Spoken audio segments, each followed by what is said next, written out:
morning, viewers. Welcome to my brief devotion titled Fresh Bread. And I do hope that it makes an impact in your life as you begin a new day in Christ. My devotion this morning is titled, Jesus Christ is the everlasting tabernacle of God. The people whom God brought out of Egypt were given the laws because God was going to give them a new land which belonged to the Canaanites. However, this new nation was going to be named after Israel, the new name that God gave Jacob, the son of Isaac. The Feast of the Tabernacles was the last of the feasts that God wanted His people to celebrate. For a long time, this feast was not celebrated by the people of Israel, and the last time they kept it, it was during the time of Joshua. However, when King Solomon built a grand temple for the Lord, it was only at the Feast of Tabernacles this temple was dedicated. King Solomon himself offered prayers and sacrifices to dedicate this glorious temple built with man's hands. Read 2 Chronicles chapter 8. The high priest at that time of dedication was Zadok.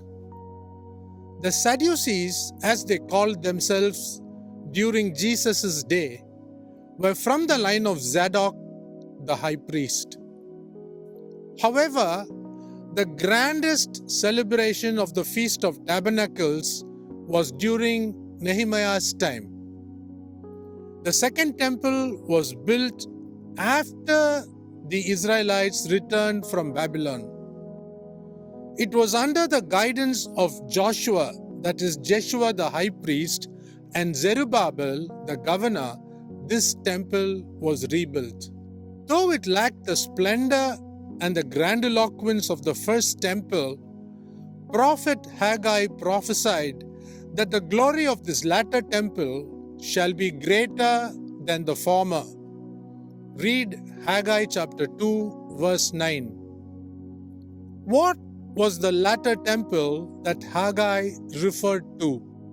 Haggai was referring to the greatness of Jesus Christ, whose temple, that is, His body, will be the greatest glory carrier of God moving around as a tabernacle.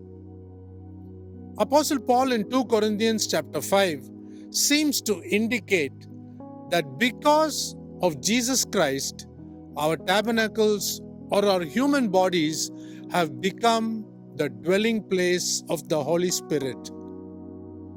The last feast of the Lord, the Feast of Tabernacles, will be celebrated for 1,000 years in the millennial rule of Christ on earth.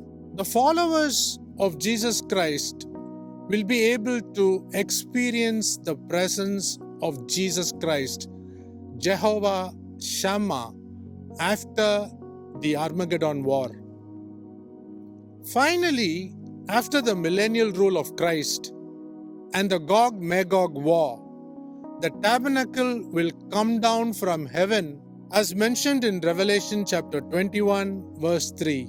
Remember that during the Feast of the Tabernacles celebrated today, only one person can sit in the booth. But during the Feast of the Tabernacles in the millennial rule, all the followers of Christ will be able to sit with Jesus Christ, the everlasting tabernacle of God. What a happy future awaits us with the devil locked up in Tartarus for 1,000 years. Think about these things. Have a great day.